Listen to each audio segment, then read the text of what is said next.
Hey guys, happy Tuesday. I hope y'all had a great day. Mia and I are about to go feed some ducks before dinner, and I wanted to share with you guys a few ways that you make internet connection. Anyway, I want to share with you guys 3 ways that maybe you're not seeing the progress that you'd like, or maybe stalling your efforts. For those of you who don't know me, my name is Sarah Can. I am a certified personal trainer and nutritionist, and I am passionate about empowering women to get strong and lead happy and healthy lives. Thank you so much if you're joining me live, and if you're catching the replay, I really appreciate it. If you are spinning your wheels and you know that, you're trying to lose weight and you might, be unconsciously sabotaging your efforts and all of your hard work. And there are a lot of hidden mistakes. Well, not a lot, but there are a few hidden mistakes that you could be making and just not even realizing it. And so what I hear so often from the women that I work with is that, I'm weightlifting and I'm doing cardio, I watch what I eat, but I just, I still feel fluffy, or I still feel bloated, or, I'm still the same size, or, whatever. And so I want to share with you 3 reasons that you maybe are not seeing the results that you're after, and more importantly, how you can fix it, right? Because that's what's important. So the first thing is, first and foremost, you guys hear me say this all the time, you are cutting your calories way too severely off the bat. Stop doing that.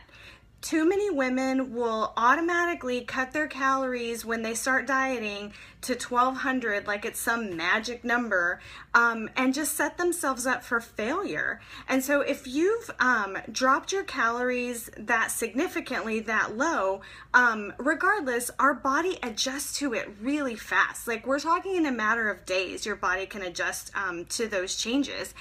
And so what happens is it starts to slow down our metabolism.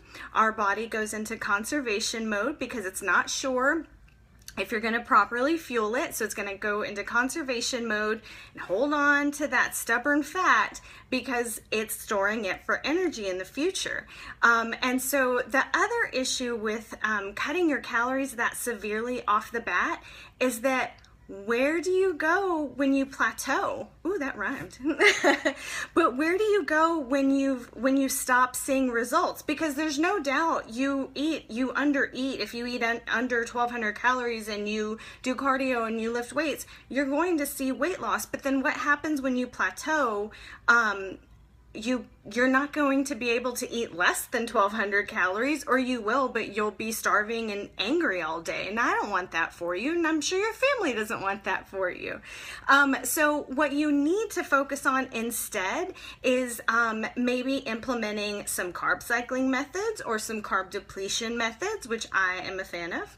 And so what I love about it is that you are going to be eating at a lower carb, lower calorie range for 5 to 6 days, and then on that 7th day, or at least once per week, you will typically be eating about 2 to 3 times your normal carb intake, and we'll offset those calories by, like, lowering fats or lowering protein, something like that. What I love about it is that it will boost your metabolism.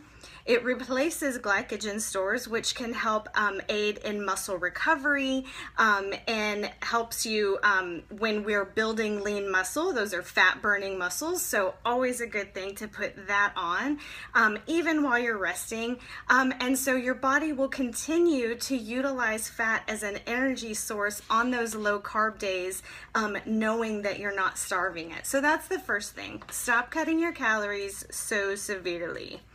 The second thing is stop using time-wasting workouts. And here's what I mean by that. If you are still rolling into the gym after work, doing, 30 minutes of walking on the treadmill, picking up some piddly little dumbbells. And I'm not no hate on piddly little dumbbells. We all start somewhere. But if you've been doing that for months on end, picking up these 1 and 2 pound, 3 pound dumbbells, doing some bicep curls or some shoulder press or whatever, and then not, you're missing a big component to fat loss. Instead, I want you to swap your walks for maybe some sprints on the treadmill, or if you're not feeling up to running, you don't feel comfortable running, totally fine. Go do your sprints on the elliptical machine before you go lift weights. And then the other thing, you do 10 to 15 minutes of sprints. And then the other thing is choose a heavier weight on those lifts. When you are lifting heavier in your weight sessions, what we're doing is building a higher metabolic rate, which means that you will be continuing to burn fat and burn calories after your workout is done. We want to maximize our time, ladies. We don't have time to be in the gym for an hour and a half. So use that time wisely by building in more effective workouts. Swap that long form cardio for some HIIT training or some sprints. Choose a heavier weight when you're doing those moves, bicep curls, leg day, whatever. Choose a heavier weight. Don't be afraid. Do it safely, obviously. And so both HIIT and incorporating heavier weights will also break up the monotony and give you really great progress fast. And so you'll be excited to get, have some new workouts in. And don't be afraid of challenging workouts. If you don't finish it, you don't finish it. There's always the next time to try it again. So that's the second thing. The third thing, and this is a tough one, this is some real talk. Be honest with yourself. If I'm your coach, you can sugarcoat however you ate all you want. I'm not the one who is, I'm not the one that you ultimately have to answer to. You have to answer to yourself, right? So are you staying on your plan day in and day out? That's tough, right? If you are dining out really often, if you're missing workouts, or letting your dessert at night, or maybe your willpower is kind of gone by the end of the day, and so dessert sends you into a tailspin at night, you have to take those things into account. And so the simple solution is, I know I say it's simple, but it's simple.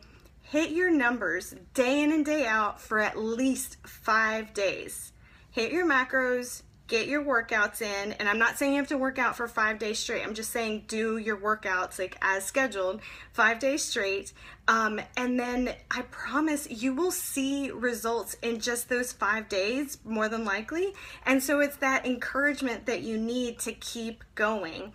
I'm not saying you can't have meals out and you can't, have a cocktail with dinner or whatever, but it's really difficult to do when you're just starting out, to stay on track after having those things in your diet. And then the second thing is, once you've hit a plateau, if you're having those things, sometimes eliminating those meals and that alcohol will get you over that hump and get you back on track with seeing some results. So I hope that this was helpful for you. Quick recap. If you are cutting your calories too severely, stop it. Implement instead a carb cycling or a carb depletion method where you have a planned day at least once or twice a week where you're eating a higher carb intake. Stop using time wasting workouts. You need to start doing some HIIT training and push yourself and do some challenging stuff, challenging workouts, so that you can get a good calorie burn. So that way you're continuing to burn calories long after the workout is done. And then, of course, the big one, be honest with yourself. If you are not staying adherent to your macros, to your workouts, for a full 7 days, we're not really seeing a snapshot of whether or not what you're doing is working for you. So I strongly encourage you to hit those numbers for those at least 5 days, get your workouts in, lower the amount that maybe you dine out, completely eliminate alcohol for that week, just to see if maybe those things can help you get over that hump and get you back on track. If you feel like your progress has stalled, or you just need help figuring out what that missing piece is in terms of your weight loss success, I would love to talk with you. I just posted the link. You feel free to sign up for a free consult with me. I really would like to hear what challenges you're dealing with and maybe how I can serve you. I would love to talk with you if you have any questions, so just let me know. All right, you guys have a great evening, and I'll talk to you soon. Bye.